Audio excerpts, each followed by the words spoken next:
Assalamualaikum warahmatullahi wabarakatuh. Perkenalkan, nama saya Agus Trisusilo bersama dengan Bapak Arif Rahman Hakim, Bu Brilian Cahya, Pak Daris Hadianto, dan Pak Ferry Setiadiatmadja. Kali ini kami ingin menyampaikan terkait dengan pemanfaatan e-learning dalam proses pembelajaran. Assalamualaikum warahmatullahi wabarakatuh. Nama saya Dari Sadianto. Saya akan menjelaskan personalized learning.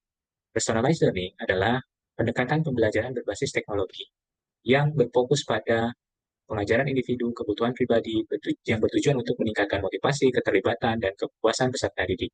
Ada beberapa model dari personalized learning. Yang pertama, substitusi. Teknologi digunakan sebagai pengganti dari metode tradisional. Augmentasi. Teknologi tidak hanya sebagai pengganti, tetapi juga menyempurnakan kegiatan pembelajaran. Modifikasi. Teknologi digunakan untuk mendesain ulang metode pembelajaran, dan redefinisi teknologi digunakan untuk menciptakan pengalaman belajar baru. Ada beberapa peran dari personalized learning. Yang pertama, meningkatkan keterlibatan siswa, mendukung kebutuhan individu, fleksibel dalam penilaian, memfasilitasi pembelajaran mandiri, meningkatkan hasil belajar, dan integrasi teknologi.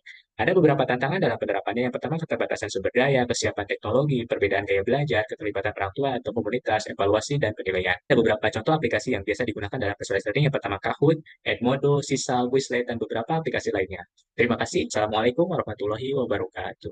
Penggunaan AI sebagai media belajar baru-baru ini memudahkan untuk e-learning di era digitalisasi seperti ini. AI atau Artificial Intelligence adalah teknologi yang memungkinkan mesin atau sistem komputer untuk meniru kecerdasan manusia.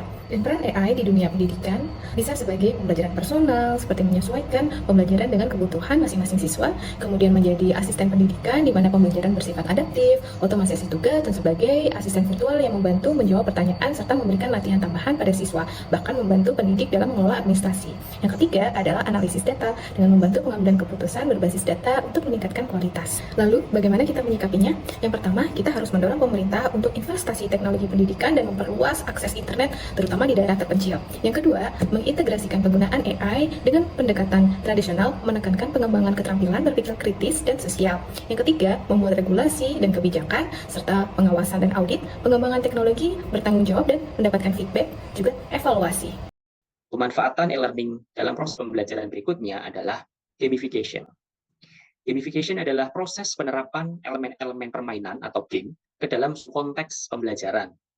Tujuannya adalah untuk membuat proses belajar menjadi lebih menarik, menyenangkan, dan memotivasi peserta didik. Gamification menghadirkan proses pembelajaran dalam bentuk petualangan yang menantang, penuh kejutan, dan mengesankan.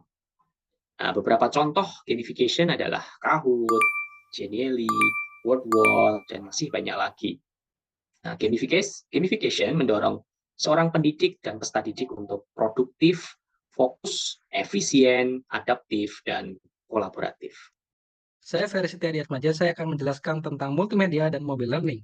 Multimedia dan mobile learning adalah salah satu jenis dari e-learning yang terdiri dari penggunaan multimedia dan pemanfaatan mobile learning. Secara garis besar, multimedia dan mobile learning adalah tren yang tengah berkembang sebagai sebuah pendekatan yang sangat efektif dalam meningkatkan kualitas pendidikan. Adapun manfaat dari multimedia dan mobile learning diantaranya adalah meningkatkan motivasi belajar dan pemahaman konsep, meningkatkan kemampuan mandiri dan berpikir kritis, serta mempersiapkan peserta didik untuk menghadapi dunia yang semakin digital.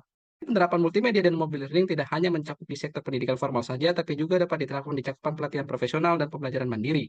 Dalam menyikapi adanya multimedia dan mobile learning, penting untuk memanfaatkan berbagai multimedia dan platform untuk membuat konten pembelajaran yang menarik, seperti penggunaan platform pembelajaran online, penyusunan buku menjadi e-book, pembuatan simulasi dan video pembelajaran, serta pemanfaatan dalam melakukan presentasi interaktif. Nama saya Arif Rahman Hakim. Di sini saya akan memaparkan materi mengenai kebijakan TIK untuk pendidikan.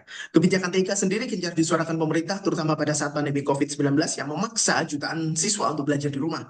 Belajar di rumah juga tidak selamanya efektif seperti halnya pembelajaran tatap muka. Tantangan pembelajaran online dapat berupa akses ke perangkat belajar seperti ponsel maupun laptop yang belum tentu dimiliki oleh semua peserta didik. Akses ke guru juga seringkali terhambat. Terakhir, sumber belajar di luar materi yang guru sampaikan tentu saja dibutuhkan oleh peserta didik. Dari situ kita belajar bahwa pemerintah perlu membuat kebijakan TIK berupa pengumpulan materi atau database nasional materi pembelajaran dan pemetaan keekonomian keluarga peserta didik untuk keterjangkauan perangkat belajar itu sendiri.